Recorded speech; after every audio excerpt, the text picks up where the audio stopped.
मेरा गृह जिला है और हमारी पार्टी 100% 4 में से कोई एक सीट पे लड़ेगी, ये सुनिश्चित है। इसमें मैं समझौता नहीं कर सकता। चाहे जितना बार भी हराना चाहोगे ना, हर बार उठ खड़ा होगा।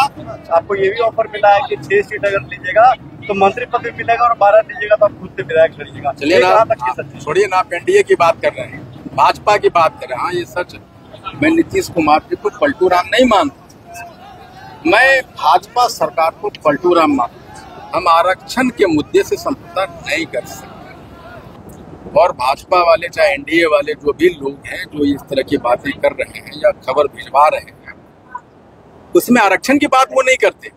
मैं कह रहा हूं कि आरक्षण में सीट मेरे लिए महत्वपूर्ण है ही नहीं। आरक्षण वापसी मेरा जीना मरना सोना पीना लड़ाई राजनीति सब कुछ आरक्षण। जमुई मेरा घर है, एक सीट, चारों में से एक सीट लेना ही चाह रहा हूँ।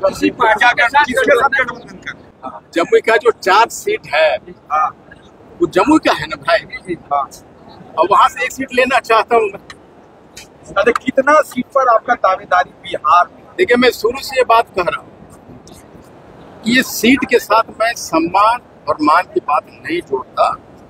सीट के साथ की मांग हमारा ये होता है कि हम जिस गठबंधन में जाने वाले उस गठबंधन का सीएम बने और हमारा 100% वोट जो है वो ट्रांसफर हो, और उस वोट को ट्रांसफर करने के लिए हम किनको कहाँ से लड़ाएंगे। आरक्षण को लेकर के आप लगातार हमला कर रहे हैं, चाहे बिहार सरकार हो या केंद्र सरकार हो, तो आरक्षण के मुद्दे को लेकर जिस तरह से आपने गांधी मैदान और पूरे बिहार का भी लगातार आप दौरा पर हैं, हर जगह सभा हो रही है, कि आरक्षण वाला मुद्दा चुनाव के बाद भी वो लगा रहेगा और जो भी पार्टी आएगी उसको पाता पड़ेगा। देखिए, हाको रथ हम पान है, एक धरती का आसमानी आंदोलन था और इंडियन इंक्लूसिव पार्टी सी रिजर्वेशन वापसी का राजनीतिक आंदोलन ये तब तक जारी रहेगा जब तक आरक्षण वापस नहीं मिलता।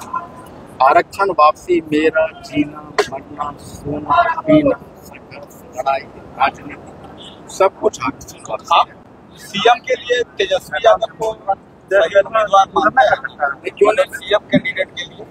देखिए, जब गठबंधन की चुनाव होगी तो निश्चित रूप से जो सबसे ज्यादा विधायक चुन के आएंगे वो आरजेडी को नहीं, और एक तो अंडरस्टूड है जिनका ज्यादा विधायक होगा वो 200% सीएम बनेंगे ही बनेंगे। जिस तरह से लगातार चेहरा लेकर नहीं जाएंगे चुनावी मैदान में तेजस्वी यादव। आप थोड़ा वक्त दीजिए, वो सारी बातें हो रही है और हम लोग वो पुराने जमाने के तरीके से काम नहीं करते थे। अब सारे गठबंधन के लोग बैठते हैं और एक एक सीट एक एक इशू पे एक एक चीजों पे डिस्कशन करते हैं। इसलिए आप देखे होंगे कि महागठबंधन के कोई भी, चाहे कोई भी दल, कोई हल्की बातें नहीं करते। चाहे आरजेडी हो, कांग्रेस हो, साहनी जी हो या जो भी लोग, हल्की बात नहीं करते, सब प्लानिंग की बात करते हैं, सामंजस्य की बात करते हैं। बता रहा है, आपने कहा राहुल गांधी आपके साथ खड़े हैं और जम्मू में आप एक कार्यक्रम कर रहे हैं, ये माना जाए कि राहुल गांधी जी के जम्मू में 4 विधानसभा है, आपने जम्मू में ही बाकायदा इस कार्यक्रम का आयोजन किया है, संजय जासी को सदस्यता दिलाई है, ये माना जाए कि जम्मू पर आप मजबूती से दावेदारी कर रहे हैं। मैं अच्छा, कौन है सब पार्टी है जो कार्यक्रम, मुख्य कार्यक्रम यहाँ नहीं कराता है, सिकंदरा में कराता है या फिर चकाई में कराता है, लेकिन हम ये कहे हैं कि हम मेरा गृह जिला और हमारी पार्टी 100% 4 में से कोई एक सीट पे लड़ेगी, ये सुनिश्चित है। इसमें मैं समझौता नहीं कर सकता। गुप्ता जी, नाम नहीं लेंगे पार्टी का, आपको ये भी ऑफर मिला है कि 6 सीट अगर लीजिएगा तो मंत्री पद भी मिलेगा और 12 लीजिएगा तो आप खुद से विधायक लड़िएगा। चलिए ना, छोड़िए ना, आप एनडीए की बात कर रहे हैं, भाजपा की बात कर रहे हैं। हाँ, ये सच है। लेकिन मेरा क्या है कि हम आरक्षण के मुद्दे से समझौता नहीं कर सकते और भाजपा वाले चाहे एनडीए वाले जो भी लोग हैं जो इस तरह की बातें कर रहे हैं या खबर भिजवा रहे हैं, उसमें आरक्षण की बात वो नहीं करते। मैं कह रहा हूं कि आरक्षण में सीट मेरे लिए महत्वपूर्ण है ही नहीं, वो चाहे गठबंधन हो चाहे उधर हो। अगर हम उधर जाएंगे तो आरक्षण की बात आपको करना होगा, और जब आरक्षण की बात करेंगे, जब मैं उधर जाऊंगा तो हमारा दायित्व होता है कि हम उनको एक एक सीट कैसे जिताएं। ठीक उसी तरह मैं महागठबंधन की बात करता हूँ कि महागठबंधन में गुप्ता जाएगा तो पूरा रिस्पॉन्सिबिलिटी लेगा कि हमारे वोट कैसे ट्रांसफर हो, सिर्फ सीट लेने के लिए नहीं ले रहे हैं। आगे गुप्ता रहेंगे चुनावी मैदान में? सच पूछिए, ये जमुई है, मैं झूठ नहीं बोलना चाहता। कभी इस बात को बेबाकिस में कहा कि मैं चुनाव अभी इतना दर्द समेटा हूँ, कभी भी चुनाव लड़ना मेरा खुद के लिए नहीं था, समाज के लिए था। अगर समाज चाहेगा या गठबंधन चाहेगा कि मैं आपको लड़ना चाहिए तो लड़ूंगा, फिलहाल मेरी इच्छा नहीं होती है। क्या पलायन का जो लगातार आप देख रहे हैं और जमीनी मुद्दा भी उठा रहे हैं, तो युवाओं को मौका देना चाहिए, चाहे पार्टी कोई भी हो? आप देखेंगे, देखिए मैं कहता हूं कि हमारा आंदोलन ने युवाओं और महिलाओं ने खड़ा किया। आंदोलन जब भी खड़ा होता है तो युवा ही आंदोलन करते हैं, सड़क पे वही आते हैं। जब युवा ने आंदोलन खड़ा किया तो युवा को भागीदारी तो देनी मेरी जिम्मेदारी है। चुनाव से ठीक पहले लड़ेंगे, संजीव जी चुनाव लड़ेंगे, इनको प्रत्याशी अब बनाएंगे। आज मिलन समारोह में ये शामिल हुए हैं, क्या विचार सदस्यता ग्रहण भी करना? हाँ, मैंने कहा कि जिस दिन गांधी मैदान के आंदोलन सफल हुआ था उसी दिन उन्होंने फोन करके कहा था कि मैं आपके साथ काम करना चाहता हूँ और इंतजार कीजिए। कुछ कुछ बातें राजनीति में कैमरे के सामने तो बिल्कुल नहीं बोली जाती। मंच से आपने इशारा तो कर ही दिया, मंच पर आपने इशारा कर ही दिया, जिससे साफ लग रहा है कि संजीव साहब जी को आपने बकायदा प्रत्याशी घोषित कर दिया। फिर आप करें राजनीति में छुपे, राजनीति में तो जब आपको लगता है कि मैंने इशारा कर ही दिया है तो क्वेश्चन क्यों पूछ रहे हैं? भाजपा के बड़े बड़े नेताओं पर जो इतना बड़ा बड़ा गंभीर आरोप लग रहा है और चुनाव के ठीक पहले केंद्र हो या बिहार सरकार, ऐसे तो केंद्र से भी लगातार फेरा पर फेरा लगा रहे हैं और चुनावी पिटारा जो आजकल ये योजना वो योजना लगातार, इसको कैसे देखते हैं? क्या देखिए मेरा ये मानना है, आरोप प्रत्यारोप राजनीति में हर रोज लगते हैं, लेकिन किसी पे आरोप लगा देने से आरोपी होता नहीं। मुझे लगता है जो भी लोग आरोप लगाते हैं बाकायदा उस कानूनी प्रक्रिया में जाए और वो साबित करें पहले कि वो लगा। और मैं इस बात का बिल्कुल समर्थक नहीं हूँ कि किसी का नाम लेके उसके ऊपर आप कुछ भी आरोप लगा दें। अगर आपके पास डॉक्यूमेंटेशन है और आपको लगता है कि ये उसने गलत किया तो आपको कोर्ट में PIL में जाना चाहिए, ये नहीं कि आप मीडिया के सामने आके कुछ भी कह दें।